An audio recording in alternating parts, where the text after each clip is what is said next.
we're back with the action, and Ali winding up. 1, 2, and he goes again. It doesn't seem to be any question that he should not continue. Well, he's out on his feet, Bertie, and as a doctor, you know it's about time.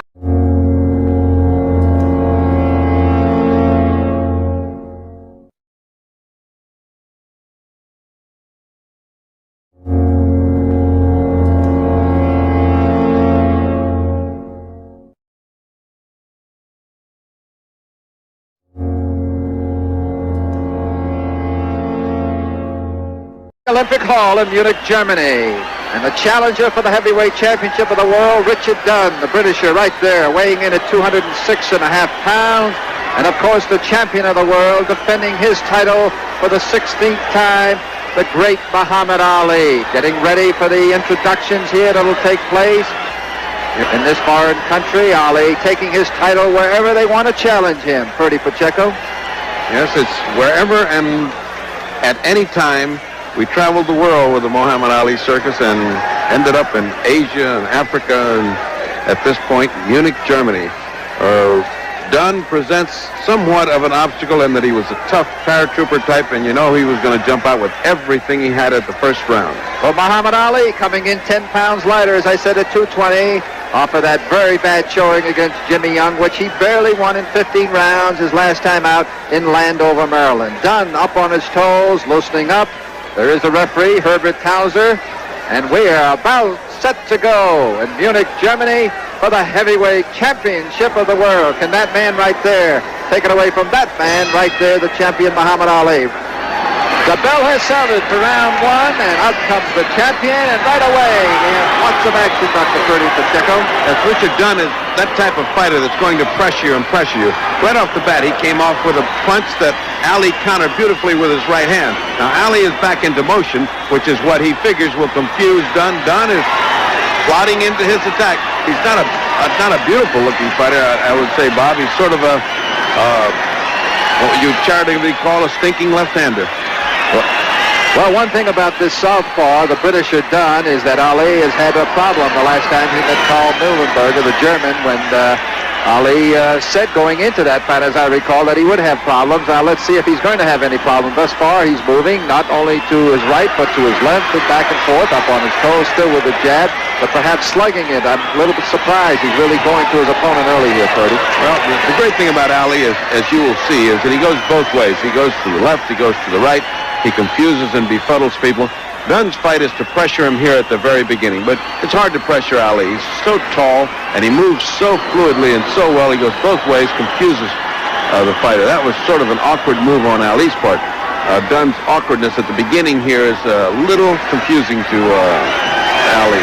Well, it is a strategy when you do face a fighter that leads the opposite way, as he's leading with his right hand, and you do just what Ali does, going to his left, and you try to stay outside of his right foot. You just keep trying to take that punch away from him, the right jab away from him. And, of course, Ali doesn't have that much of a problem. He keeps that distance between them pretty well, and his problem is how is he going to get to him real fast and put a little hurt on him so he won't be so brave at the beginning of this. We are midway through round 1 in Munich, Germany at the Olympic Hall. Muhammad Ali in the white trunks, landing with a good overhand right to the chin of Richard Dunn, the challenger. Richard Dunn, he called Joe Palooka at the beginning, and Bob, you wouldn't think he was that old to remember Joe Palooka, would you? Well, I know we're not, so I don't understand why he is.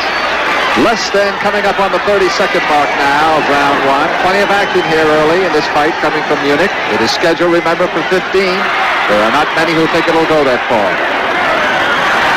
The referee, Herbert Towser, thus far not too involved in this fight. A nice slapping right again to the chin in the face of Richard Dunn by the champion Ali. Not very effective jab by Richard Dunn, sort of just slaps it out there, just sticks it out in front of you. Not very pretty, is it? Not very pretty. As you said, a stinking jab. 13 seconds remaining in round 1. Now less than 10. And I'd say for the most part, Bertie, this has been a good round for the defending champion, Muhammad Ali. Challenger up on their feet, ready for the round to start, and there it is. Round 2 underway. It is scheduled for 15. It is also for the heavyweight championship of the world. And that is the champion in the white trunks, the challenger in the dark trunks. The southpaw pecking away at the champion. The champion gloves high, taking 1-2 good shots to the chin, the champion does. And they come together briefly. The referee, Herbert Pounser. This gives you an idea of how hard it is to fight left-handed people and look good. Now, you know, Ali's always looked sensational fighting whoever he's fighting. Yet he doesn't look the same when he fights the left-hand. He's trying to figure it out. It's sort of an awkward style. It's an awkward pace and rhythm. He can't get it right at the beginning here. He can land with that right hand pretty good right there, but he looks like he's slapping off an amateur there. That's not Ali. That's not the sharp punching, beautiful punching Ali you see. Well, as we look at round two, continue to look at round two, there's an old saying in boxing that styles make fights, and this is a perfect example of that. Perfect example, Bob, and a good point. Ali, with all his speed, trying to overcome this awkwardness of the challenger, Richard Dunn. And Dunn is standing in there fighting with Ali. He is not taken a step backward, and he is determined to do what he can. And look at this. At the very beginning, he's putting in left and right hands. It's just a determination by the English paratrooper. He feels like he must get off and get these early rounds, and so far he's doing pretty good. Pretty good for 3:30 in the morning, because that is the time that this bout got underway, Munich time. Ali rubbing a little lace in the face of the challenger. I don't think he meant it, Bob. He's really a very, very clean fighter. One of the cleanest fighters I've ever worked with. In all the tough fights that he's had, he never resorted to dirty tactics if he could help it. Well, with his talent, he really didn't have to. That's the punchline of that story. But meantime, here we've got Dunn standing there, and still Ali not doing too much to him the second round. And look at him getting in with the left hand. Good shot by Dunn, and perhaps his best of the first 2 rounds. But Ali comes right back and snaps the head back. Once, twice, almost looked like he hurt him. He did hurt him. They're coming back, and they're going right into action, and that's toe-to-toe action. I think he hurt Dunn, but Dunn is fighting right back. Well, he's showing Purdy he can take a good punch, because he took some haymakers from the champion, but there he is, coming right back. The tough Britisher. Less than 30 seconds now remaining in this exciting second round from Munich, Germany. I must say, he could have gone down from any one of those shots. It wouldn't have been a surprise. He got some flush right hands right on the chin, and he came back with his own lefts. Well, still pressing, still coming forward is the challenger, as we are well under 10 seconds now and counting down round 2. The bell has sounded for round 3, and coming out of the corner and taking it right to the champion is the challenger, Richard Dunn. We're going to see, Ferdy, if Ali can follow up the way he concluded round 2 with a tremendous barrage to the chin of the gutsy challenger, Richard Dunn from Britain. Well, I wouldn't think that Richard Dunn could take another round of that kind of punishment, because that was really tough stuff that Ali was throwing in there, and it was landing flush. I don't think there's any question, as I mentioned earlier, that Ali, a much trimmer, better conditioned fighter in his near upset loss in his last fight to Jimmy Young, the American, is trying to, as you see, dance around, become the old Ali. There it is, a little bit of shuffle coming up here, perhaps. 1-2 combinations like that, but Dunn comes back and slaps him with a couple, goes to the body, but Ali says, come on, Richard, give me some more of that. Ali's literally running across the ring at him. He was mad that he was interrupted in mid-dance there. He was really looking good. He's showing off for the people. He's showing them that this Ali is the same old Ali that can dance around and pop that jab and look good and nobody can get to him. And of course, Dunn interrupted the dance by driving him into the corner with a series of punches and making him look bad. So Ali is back, and let's see what he does to Mr. Dunn for his rudeness. Well, it doesn't look as if the punches, perhaps from some of that punishment, that there is effective coming from Dunn. I noticed the last couple there, just sticking the glove out, not really putting the shoulder and putting the weight and stepping in with the punch. He's very tentative with his punches. He's just sort of trying to feel out where he is, and that doesn't hurt at all, and it really gets you killed if Ali starts counter-punching over that. You really, in boxing, you got to go all out. You got to let your shots fly. We're in round 3. It is scheduled for 15. Just under a minute now in round 3. Ali keeps going to that straight right hand. There he landed it again. Just as I said it, He has apparently seen a weakness in Dunn, and he is exploiting it to the fullest.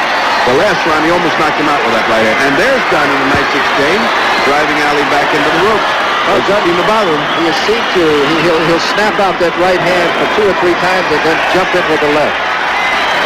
See if he does it again. He has done it very effectively here in this round as we move inside of 30 seconds of round 3. Pretty good jab on that. Not bad. There it is. Puts 1, 2. Jabs twice with the right. Gets him off balance a little bit, being a southpaw, and then follows it up. Not doing bad this round. That was a much better round than the second round as we count down to 7 seconds. Okay, that's it. The seconds running out on round 3. It's amazing that he's got that stamina and that endurance to come back at Ali after 3 knockdowns. Here comes Ali just looking for that right hand. There it is. Well, it's scheduled for 15, but the way it went in round 4 with 3 knockdowns of the challenger, Richard Dunn, it hardly seems it's going to go more than another minute or 2. Ali can almost tie his left hand behind him because he's taken a one-handed approach to this fight. I guess he figured with a left-hander you can cross that right, and that's what he's been doing. He's letting Dunn rest and get himself together, which might be a bad idea. Well, he seems to come out of it. The cobwebs are out of his head, at least momentarily. Of course, Ali in this round, number 5, has not really put a haymaker on him. No, he hasn't landed that right hand yet. He's now gone back to using the left a little bit to set up the right, which is, of course, great fighting technique. Good left.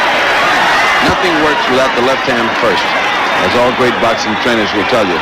This is an exception, this fight, since he's landed a lot of right hands where he never threw or even started to throw the left hand. There it goes again without even a hint of a jab. There it goes again.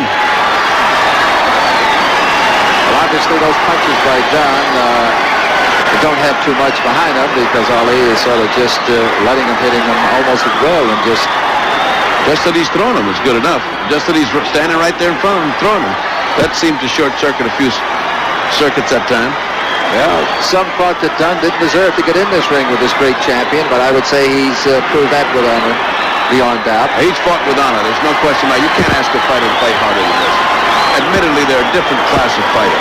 Muhammad Ali may be the greatest fighter that ever lived. He's not fighting that kind of a fighter right here, but he does have all kind of heart, and it is a legitimate championship contender that is in there. Well, he may be making a mistake, Dunn. Looks like he's sort of leading with his chin a little bit. And there he goes down. Another right cross by the champion.